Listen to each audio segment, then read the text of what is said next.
today I decided to make a garden-sized gnome. A friend dropped off what looks to be a piece of ash. Not quite sure there. I don't know how long it's been drying out, but I'm not too worried as I like the checking and warping that comes from fresh wood.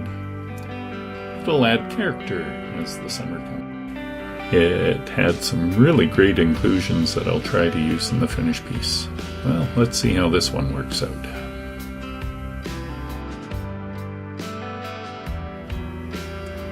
This piece is about 16 inches or 41 centimeters in length, and it started out about 5.5 inches or 14 centimeters, almost round.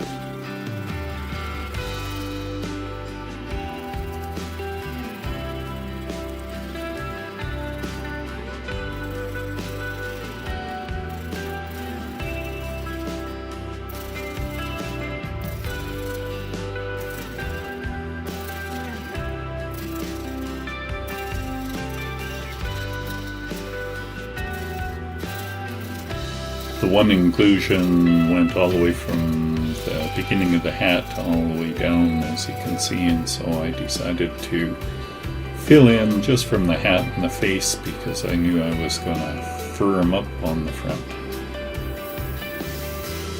I sanded from 220 up to 400 to give it a good finish, and then finished it with beeswax.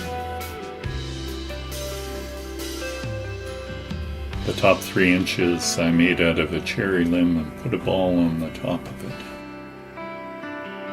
I made the nose out of a scrap of maple that I had lying in the shop.